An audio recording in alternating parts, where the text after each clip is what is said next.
Have I ever told you that I have a lot of fun teaching the Bible? I'm having more fun going through Genesis than I've ever had. I think I've taught it, I don't know, 3, 4, 5 times. But this one, God's turned the light bulb on, and I'm seeing things that I didn't see before. And I think some of you probably know how that is. It's just a blast. So we're in Genesis chapter 31, continuing our study.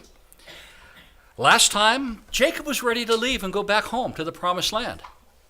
Why didn't you just do it? Laban said, oh no, don't leave. I'm being blessed because you're here. And so they came up with a deal. If you'll feed my flocks, I'll give you all the ones that have spots and stripes. And you stay here and feed the flocks. And Laban's thinking, man, it's going to go great. And so they came to that agreement. Jacob agreed to stay. And Laban, when the offer was made in chapter 30, verse 43, he said, wait a minute, let's see here. No, that's not the verse. Laban said, oh, may it be as you say. You take the striped and spotted, I get all the solids. Oh, that'll be awesome. Please stay. Well, he did. And it didn't go real great for Laban because God just was blessing Jacob's socks off. I mean, he strips bark off trees and put it in front of the animals, thinking, well, when they mate and they'll look at the striped bark, then maybe they'll have striped babies. Brilliant. No, God's just blessing him. But you can see Jacob's character, and we want to focus on that. His character is to get in there and strive and wrestle and manipulate and try to make things happen. God said, I'm going to bless you. And Jacob's going, well, I think I have to help or it won't happen. No. If he would have just listened and gone back home, God's able to give him a herd on his way back home, but he didn't. He stayed and kind of manipulated. He stayed 6 more years. So after 6 years, we pick it up in chapter 31, verse 1. Now Jacob heard the words of Laban's son, saying, Jacob has taken away all that was our father's, and from what was our father's, he has acquired all this wealth. Is that true? No. God just blessed him. Verse 2, and Jacob saw the countenance of Laban, and indeed it was not favorable toward him as before. So they made the deal, and it's not working out great. And what do? Of course, you blame the other guy. That's what Laban and his sons were doing. Hey, Jacob's stealing Dad's wealth. Now, there could not be cattle rustling because how do you change a lamb from solid to striped? I don't care what kind of branding iron you have, it's not going to work. It's clear. That's a striped one. That's Jacob's. That's a solid one. And usually there's more solid ones, but God was blessing Jacob. So Jacob's been there 14 years to pay for his 2 wives, plus 6 years now feeding the flock. So it's been 20 years he's been there. Verse 3, then the Lord said to Jacob, hey, return to the land of your fathers and to your family, and I will be with you. So here we have it. God's telling Jacob, it's time to return to the promised land. The word from the Lord, go. And the word from the brothers and Laban, you better get out of here. You're going to have trouble.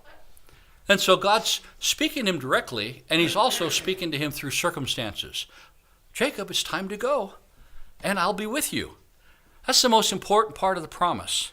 If God's with Jacob, he can be at peace and confident no matter what he runs into, no matter what problems he runs into. When Jacob forgets that God's going to be with him, then he struggles and wrangles to accomplish what God's going to do for him anyhow.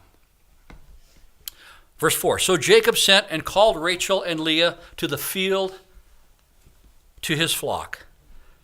He didn't call them to the tent. He calls them out to the field where they can't be overheard. It's just them, just the 3 of them. And he said to them, I see your father's countenance, that it is not favorable toward me as before. But the God of my father has been with me. And you know that with all my might I have served your father. Yet your father has deceived me and changed my wages 10 times. But God did not allow him to hurt me. If he says thus, the speckled shall be your wages, then all the flocks bore speckled. And if he said thus, the streak shall be your wages, then all the flocks bore streaked. So God has taken away the livestock of your father and given them to me. This is really an accurate observation. He's realizing God's done this. And I like seeing that Jacob is talking to his wives. There's been a lot of battling going on, but now he's bringing them in. Hey, these are the circumstances. Verse 10, and it happened, he's still speaking to them, at the time when the flocks conceived that I lifted my eyes and saw in a dream, and behold, the rams which leaped upon the flocks were streaked, speckled, and gray spotted. Then the angel of God spoke to me in a dream, saying, Jacob? And I said, Here I am. And he said, Lift your eyes now and see. All the rams which leap on the flocks are streaked, speckled, and gray spotted. For I have seen all that Laban is doing to you. I am the God of Bethel, where you anointed the pillar and where you made a vow to me. Remember, that's where he put his head on a rock and he had the dream where he saw the ladder going into heaven. And he woke up and said, man, God's in this place. So he's saying, I'm that God talking to you. He made a vow to me. Now arise, get out of this land, and return to the land of your family. So it's good to see here that Jacob had a dream. God is indeed blessing me, and he is protecting me from Laban. God's saying, I saw the unfairness. I intervened. He reminds Jacob, I'm that God, the one that is real, that spoke to you, and it's time to get out of here.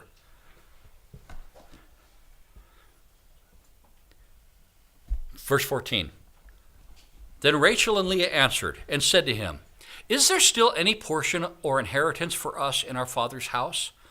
Are we not considered strangers by him? For he has sold us. Remember, he sold them for 14 years of labor. And also completely consumed our money. Well, what money did they have? They had the dowry. And in those days, the dowry was for if your husband dies or if he leaves you. That's your settlement. That's what takes care of you. We have, what do you call them, payments when you divorce? Thank you, alimony. That's their alimony, you could say. But dad spent it all on himself. So they don't even have their dowry left over. Verse 16, for all these riches which God has taken from our father are really ours and our children's. Now then, whatever God has said to you, do it. Hey, cool.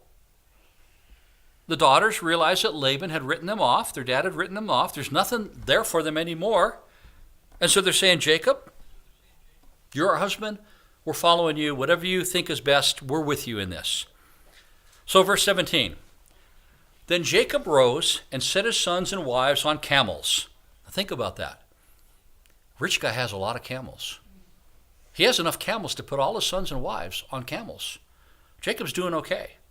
And he carried away all his livestock and all his possessions which he had gained, and acquired livestock which he had gained in Padan Aram. That's the region where Haran is.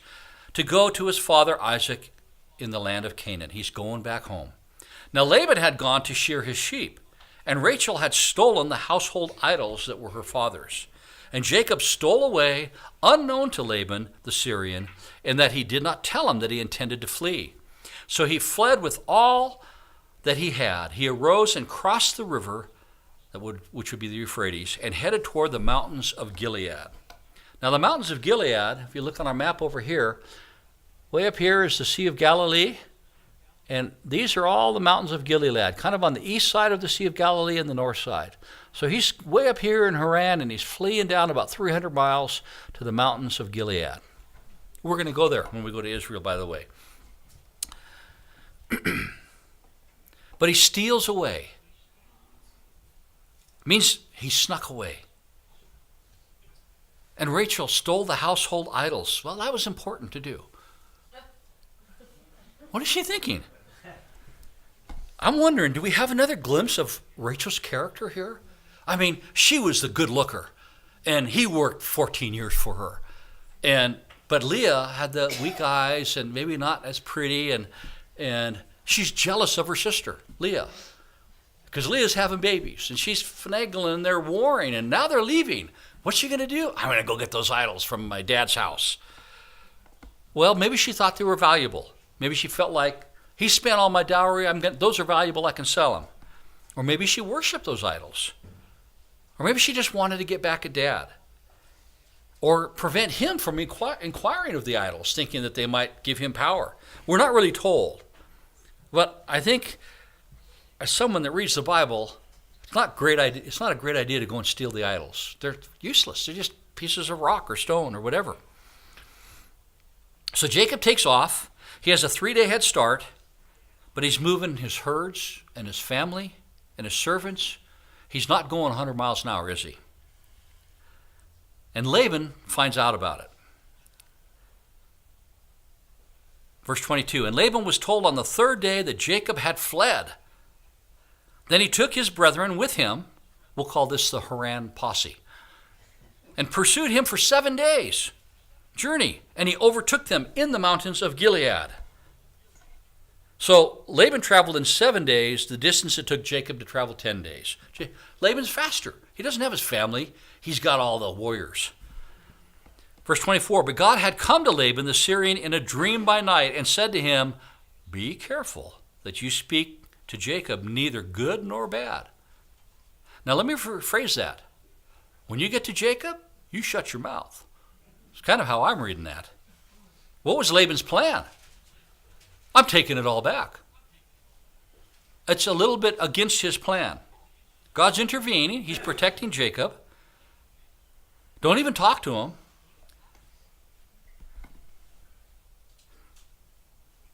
So Laban overtook Jacob.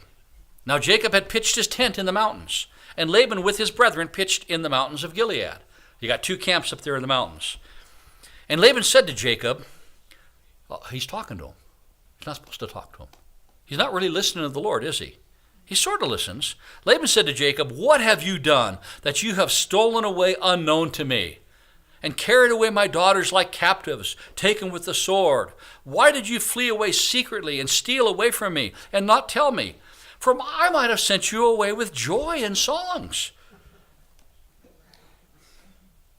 In Russian, I was taught da priam, means, yeah, right. I think that applies here. With timbrel and harp. And you did not allow me to kiss my sons and my daughters. What a bunch of baloney. He didn't gather his men to chase Jacob for 7 days because he wanted to say goodbye to his grandchildren and daughters. He wanted to harm Jacob. He wanted the stuff back. So this little narrative about kissing children and sending them away with joy is a ruse of Jacob's. And what do you think Jacob's face was when Laban's saying all this stuff? You know he's got to be rolling his eyes. Or, oh, yeah, sure. Jacob's reading him. You don't believe me. You recognizing this is a ruse. And so he kind of dials up the heat a little bit. Now you have done foolishly in so doing. It is in my power to do you harm. Here we see Laban's real intent. It's in my power to do you harm and to take it all. But the God of your father spoke to me last night, saying, be careful that you speak to Jacob neither good nor bad. And now you have surely gone because you greatly long for your father's house. But why did you steal my gods? He wants some little toehold where he can criticize him. God's not going to let him take all the stuff. God's going to protect him. He knows God is blessing him. So he's, well, okay, how about this one object? Why'd you steal my idols? And Jacob, of course, knows nothing about it. Why? Did Rachel tell him? No. She's kind of acting like her mom, Rebecca, who came up with the plan to steal the blessing. We got a whole family of tricksters here. So Jacob thinks, I don't have your idols. Verse 31, he answered and said to Laban, I left secretly because I was afraid, for I said, perhaps you would take your daughters from me by force. You know what? He had a valid fear there. Seems to be what Laban wanted to do. And then verse 32 regarding the idols, with whomever you find your gods, do not let him live. In the presence of our brethren, identify what I have of yours and take it with you. For Jacob did not know that Rachel had stolen them. And Laban went into Jacob's tent, into Leah's tent, and into the 2 maids' tents, but he did not find them. Then he went out of Leah's tent and entered Rachel's tent. Now Rachel had taken the household idols, put them in the camel's saddle, and sat on them. And Laban searched all about the tent, but did not find them. And she said to her father, let it not displease my lord that I cannot rise before you, for the manner of woman is with me. And he searched but did not find the household idols. Then Jacob was angry. Yeah, you looked around, you searched everything, you didn't find them. He's feeling justified. Jacob was angry and rebuked Laban. And now we've got 20 years of pent-up anger that's going to come out. And Jacob answered and said to Laban, what is my trespass? What is my sin that you have so hotly pursued me? Although you have searched all my things, what part of your household things have you found? Set it here before my brethren and your brethren, that they may judge between us both. These 20 years I have been with you. Your ewes and your female goats have not miscarried their young, and I have not eaten the rams of your flock, which, by the way, he was allowed to do as a servant once in a while, to kill a ram to eat. That which was torn by beast I did not bring to you. I bore the loss of it. You required it from my hand, whether stolen by day or stolen by night. There I was. In the day the drought consumed me, and the frost by night. And my sleep departed from my eyes. Thus I have been in your house 20 years. I served you 14 years for your 2 daughters, and 6 years for your flock, and you have changed my wages 10 times. Verse 42, unless the God of my father, the God of Abraham, and the fear of Isaac had been with me, surely now you would have sent me away empty-handed. God has seen my affliction and the labor of my hands and rebuked you last night. When he spoke to you last night, he was rebuking you. Don't say a word to me. He really let loose. Look at Laban's answer. Really shows us his heart. And Laban answered and said to Jacob, these daughters are my daughters. These children are my children. And this flock is my flock. All that you see is mine. Is that right? No way. He worked for it. We can see. He's showing his real colors. Yeah, he did change his wages 10 times. But knowing he can't do a thing, he's going to feign generosity. But what can I do this day to these my daughters or to their children whom they have borne? Now therefore, come, let us make a covenant, you and I, and let it be a witness between you and me. So he's proposing an agreement. So Jacob took a stone and set it up as a pillar. Then Jacob said to his brethren, gather stones. And they took stones and made a heap. And they ate there on the heap. Laban called it Jagar Sahadutha, which is Aramaic for heap of witness. But Jacob called it Gilead, which is Hebrew for heap of witness. So whatever this thing is, it's a witness between those two of their agreement. And Laban said, this heap is a witness between you and me this day. Therefore its name was called Gilead, also Mizpah. The word Mizpah really means watch. This witness it's God watching over the two of these guys. It's called Mizpah because he said, may the Lord watch between you and me when we are absent from one another. If you afflict my daughters, or if you take otherwise besides my daughters, although no man is with us, see, God is witness between you and me. So Laban's really concerned about Jacob marrying other women besides his daughters? I don't know, it doesn't seem like his personality. But he is showing his suspiciousness of Jacob. If you don't treat my daughters right and marry others, God's watching over us and is going to punish you. Then Laban continues, verse 51. Then Laban said to Jacob, here is this heap and here is this pillar, which I have placed between you and me. This heap is a witness and this pillar is a witness that I will not pass beyond this heap to you, and you will not pass beyond this heap and this pillar to me for harm. So they're setting up an in-law barrier. You know, sometimes that's not a bad idea. It's a good idea for Jacob. Laban, stay out of my territory.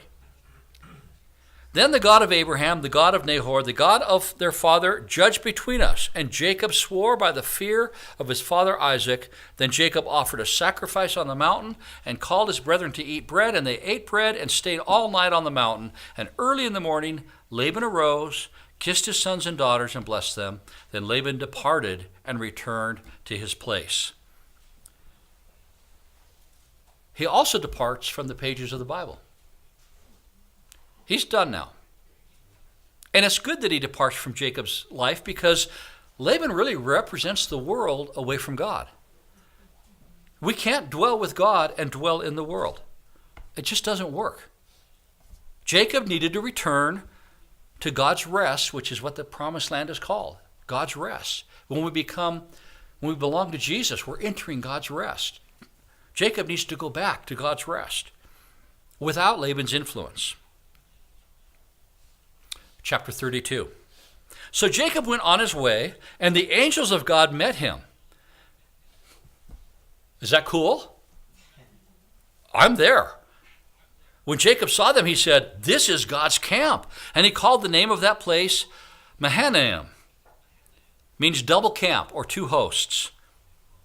Now, we don't know how these angels met Jacob, but God is certainly making his presence known. And that's cool. I'm going to be with you. He's heading back. You had this issue with with Laban. It's working out. God's protecting him. God's helping him all the way along. God said, you need to leave. Okay, I'm leaving. Okay, God's with you. And he sees these angels. Now, we have several parameters today, New Testament days, with regard to angels. I'm just going to cover them briefly. Did you know that you might see angels? Hebrews 13:2. Do not forget to entertain strangers, for by doing so, some have unwittingly entertained angels. Well, that'd be cool. But we must be wary. 1 John 4:1. Beloved, do not believe every spirit, but test the spirits, whether they are of God, because many false prophets have gone out into the world. Satan can appear as an angel of light. He can appear as something really cool. I think we have false religions because of that happening. So how do we know the difference? Thank you, Paul. Not that Paul, different Paul.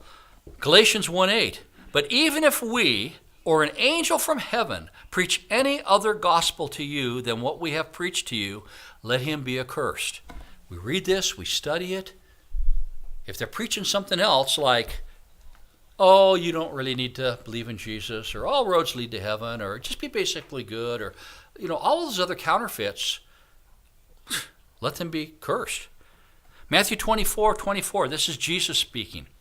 For false Christs and false prophets will rise and show great signs and wonders to deceive, even if possible, the elect. You guys are the elect. So false demons basically appearing as something good are trying to deceive us. So we need to be careful. We need to test the spirits, whether they're of God or not. When they're saying sin's okay, or no, you don't need Jesus, or you don't have to earn your way to heaven, or there's no hell. I remember a guy came to me once after a concert. The Bible teaches there's no hell. No, it doesn't teach that. Let that angel be accursed. But Jacob saw the real thing. So let's move on. Verse 3. Then Jacob sent messengers before him to Esau, his brother, in the land of Seir, the country of Edom. Now, Seir is a mountain in Edom. And Edom, where Esau settled, is south of the the Dead Sea. It's kind of this region, into the mountains here, kind of right around here. Okay? We have a capital that was the capital of Edom for a while, called Petra. Okay, so it's that southern section. And he commanded them, so he's sending servants to see his brother, the one that said, I'm going to kill him. He stole my blessing. He fooled Dad. Man, when Dad dies, I'm going to kill him. Well, it's been 20 years. Hopefully he's cooled off, but Jacob isn't sure. So he commands them, saying, speak thus to my lord Esau. Notice he's calling him Lord, as master. Of course, the prophecy is that the older will serve the younger. So the younger is going to be Lord to the older. But he's being graceful, call him Lord. Lord Esau, thus your servant, Jacob says, I have dwelt with Laban and stayed there until now. I have oxen, donkeys, flocks, and male and female servants, and I have sent to tell my Lord that I may find favor in your sight. He's saying, I don't need to come back and get my inheritance. I'm rich. I don't need any of your stuff. I'm coming back. Here, let me give you some presents, hoping that Esau will receive them. He's playing politics. Verse 6, then the messengers returned to Jacob saying, Esau's so glad you're coming back, he can't wait to see you. What does it say here? We came to your brother Esau, and he also is coming to meet you, and 400 men are with him. That sounds like an army. So Jacob was greatly afraid, you think, and distressed. And he divided the people that were with him, and the flocks and herds and camels into 2 companies. And he said, if Esau comes to the one company and attacks it, then the other company which is left will escape. Where in that paragraph do you see, God promised I'll be okay and he'll take care of me? Is it in there? Does he remember it? What's he doing? I have to control the situation. He's got the reins. We sometimes sing that song, I've been riding in the front seat. You know, when the song goes on, now I'm riding in the back seat. It's a good place to be, leaving the driving to the chief. Well, Jacob's in the front seat. He's driving. He has the promises, but he's in control. Then Jacob said, O God of my father Abraham and God of my father Isaac, the Lord who said to me, return to your country and to your family, and I will deal well with you. I am not worthy of the least of all the mercies and of all the truth which you have shown your servant. For I crossed over this Jordan with my staff, and now I have become 2 companies. So far he's doing great. That's all true, isn't it? Deliver me, I pray, from the hand of my brother, from the hand of Esau, for I fear him, lest he come and attack me and the mother with the children. Still right on. God, please help. For you said, I'm reminding you, you said, I will surely treat you well and make your descendants as the sand of the sea, which cannot be numbered for a multitude. Great prayer. He's remembering God's promise. By reminding God of his promise, he's really reminding himself. And a very key point is his recognition that he's not worthy of any of these blessings. It's all by grace. He hasn't earned a thing by doing good. Right on, Jacob. Being great if the story stopped here. Verse 13, so he lodged there that same night and took what came to his hand as a present for Esau, his brother. He's gathering up more things to send to him. 200 female goats and 20 male goats, 200 ewes and 20 rams, 30 milk camels. Wow, 30 milk camels with their colts, 40 cows and 10 bulls, 20 female donkeys and 10 foals. Then he delivered them to the hand of his servants, every drove by itself, and said to his servants, pass over before me and put some distance between successive droves. So he's set it up. He gets one present. Oh, this is cool. And then boom, here comes another wave. Then boom, here comes another wave. I mean, in their economy, this had to be like billions. I mean, 30 camels, all with babies that can have more camels. That's huge. Verse 17, and he commanded the first one, saying, when Esau, my brother, meets you and asks you, saying, to whom do you belong and where are you going? Those who are in front of you?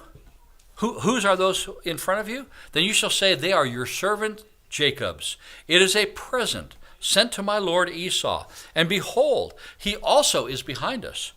So he commanded the second, the third, and all who followed the drove, saying, this is the manner you shall speak to Esau when you find him. And also say, behold, your servant Jacob is behind us, for he said, I will appease him with the present that goes before me, and afterward I will see his face, perhaps he will accept me. So the present went on before him, but he himself lodged that night in the camp. So he had prayed, God help me. And then does he rest in the Lord? God's going to help me. I think he'll answer my prayer. No. God help me. Now I better get to work. Do you see the problem there? He's still in the driver's seat. I made the prayer. I checked that box off, but I'm still going to manipulate things. And this was the problem that Jacob had. He seemed to feel that he couldn't really count on God and that he had to help God out. Remember, he stripped the bark off the trees to try to make spotted or striped babies. Now he's posturing his army for a fight with Esau. And then he's sending gifts. He's kind of wrestling the circumstances, isn't he? Trying to create circumstances that will make it work out. Verse 22. And he arose that night and took his 2 wives, his 2 female servants, and his 11 sons, and crossed over the ford of Jabbok. Now, what's going on here is, remember, he was up in Gilead, about halfway, a little more than halfway between the Dead Sea and the Sea of Galilee is the river Jabbok. It comes from Ammon. It's right there. So he crosses over that river, or sent them over the river. Verse 23, he took them, sent them over the brook, and sent over what he had. I'm sending everything over. Then Jacob was left alone. He's alone in the night. Why do you think that is? Some think he's alone so that he could pray. He's already prayed, and it doesn't quite sound like his character. Some think he's alone so he can get a good night's sleep. My guess is he's sitting there going, what am I going to do? He's strategizing. I got to figure out another solution here. He was a schemer. And so as he's there, kind of wrestling the problem over in his mind, a man wrestled with him until the breaking of day. Now this man is an angel. Now when he saw that he didn't prevail against him, he touched the socket of his hip, and the socket of Jacob's hip was out of joint as he wrestled with him. So God sent an angel to wrestle with Jacob. Now, what's your first question? My first question is, he's toast instantly. I mean, we read in 2 Kings chapter 19, one angel killed 185,000 soldiers in one night for Hezekiah. Killed the whole army. One angel by himself. Well, here's Jacob wrestling with an angel, and he's prevailing, it says. If he's prevailing, why is he prevailing? The angel's letting him prevail. Jacob has no chance whatsoever. Now, I wanted to think of a good illustration to prove this point. And the best I could do was Monty Python. The Black Knight? You guys seen that? The Black Knight? You cannot pass. And Sir Lancelot, I have to pass. And so they fight, and he cuts off his arm. He's got one arm left. And he's fighting, and he cuts off the other arm. He has no arms, and he's hopping. Oh, it's only a flesh wound. He's fighting the knight, and he's trying to kick him, and then he cuts off both his legs, and the Black Knight's sitting on the ground. And Sir Lancelot's like, hey, how about we call it a draw? No, keep fighting. And as they walk away, come back here, and I'll bite your legs off. You know? What chance does the Black Knight have? No chance at all. That is Jacob and this angel. They're wrestling. I'm not going to give up. I'm going to keep fighting you. I'm wrestling with you. Angel says, hey, come on, it's getting to be morning. Won't you quit? No, I'm going to keep fighting you. Let me dislocate your hip. Oh, no, I'll fight you with this arm. What we're seeing here is a strong will. And this is an illustration for us. It's also an illustration to Jacob. Look how strong-willed you are. God is going to protect you, and you're wrestling with God on how it's going to happen. You're prone to rely on yourself. You need to rely on God. Now, what was Jacob's plan? When he comes, if he takes that army, I can flee with the other army. Well, how's that fleeing going to go with a dislocated hip? Imagine trying to sit a camel with a dislocated hip. I mean, even with a cane, you're like a 16th of a mile an hour. You're not going to be able to flee. So what are his options? Come back here and I'll bite your legs off. He has no options with Esau. Jacob won't yield to the Lord until all his options are taken away. Now, this illustration is not an example that we should wrestle with God. It's showing us the extreme measures that God will go to get us to finally give in to him. I'm not going to ask for a raise of hands, but I'd wager that a lot of us have been through this wrestling match, this ultimate fighting game. It's sadly a necessary moment for some of us. Paul's an example of this same kind of thing, the Apostle Paul. He wanted to travel throughout Turkey and bring the gospel to all those people. God made him sick in Troas so that he'd stay in one place. And while in Troas, in Acts 16, he has a vision. And a vision appeared to Paul in the night. A man of Macedonia, which is Greece, northern Greece, stood and pleaded with him, saying, come over to Macedonia and help us. We also read in 2 Corinthians chapter 12, And lest I should be exalted above measure by the abundance of the revelations. God showed me so much. I'm awesome. He's shown me so much. A thorn in the flesh was given to me. It's a gift. Oh, thank you for that gift, thorn in the flesh. A messenger of Satan to buffet me, lest I be exalted above measure. Paul needed to wrestle with God a little bit, and God gave him that thorn. I need you to be useful to me. Here's a thorn which is going to keep you from being exalted above measure. So the message of the story is, stop wrestling with God and allow God to lead you.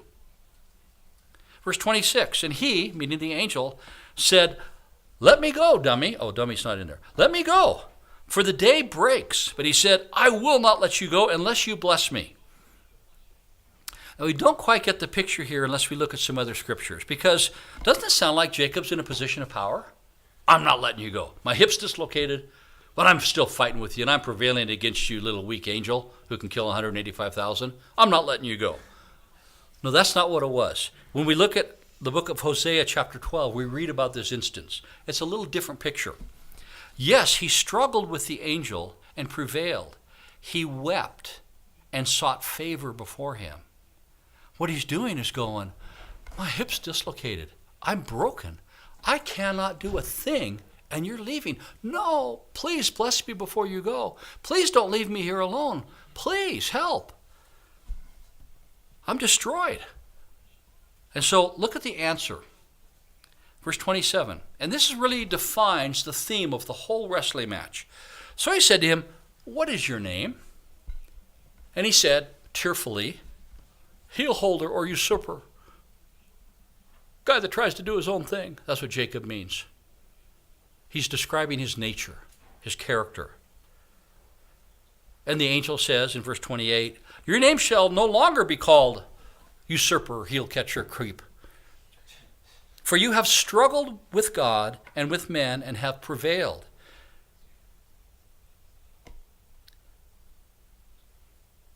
He prevailed because he finally yielded. He finally yielded. He's no longer a heel catcher. He's now governed by God because he's yielding to God. His name's going to be Israel, which means governed by God. You're no longer going to be called Jacob, creep. You're going to be called governed by God because you gave up and let God lead. Then Jacob asked, saying, tell me your name, I pray. Why is he asking his name? What does it matter? I might be reading into this, but I find that sometimes when we're totally broken, we hang on to try to control the circumstances. What's your name? Maybe I'll have some little debate in my brain about whether I should listen to you or not. What is your name? And the angel, he doesn't answer him. He said, why is it that you ask about my name? And he blessed him there. So Jacob called the name of the place Peniel, which means the face of God. For I have seen God face to face, and my life is preserved. Just as he crossed over Peniel, the sun rose on him. So he's leaving now. He fought, probably found a stick to work as a cane. Man, that hip hurts. And he limped on his hip.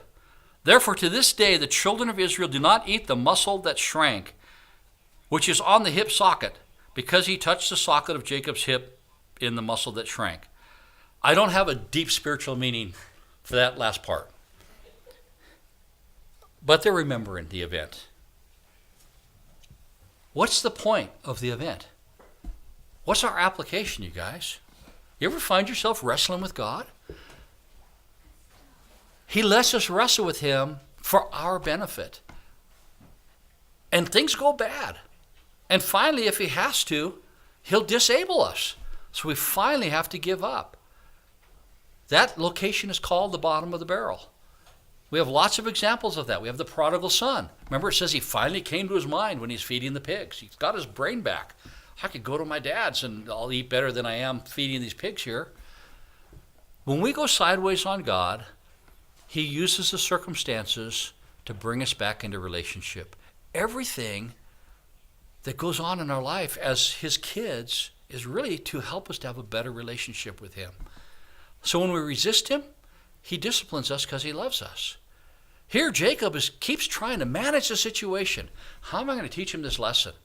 All right, I'll go down there and wrestle with him all night. And it'll take all night for it to finally get into his brain that he needs to yield to God's leadership. I encourage you guys to not take up wrestling. It's way better to just go, I trust you, God. Cool section. We'll stop there and pick it up in chapter 33 next time.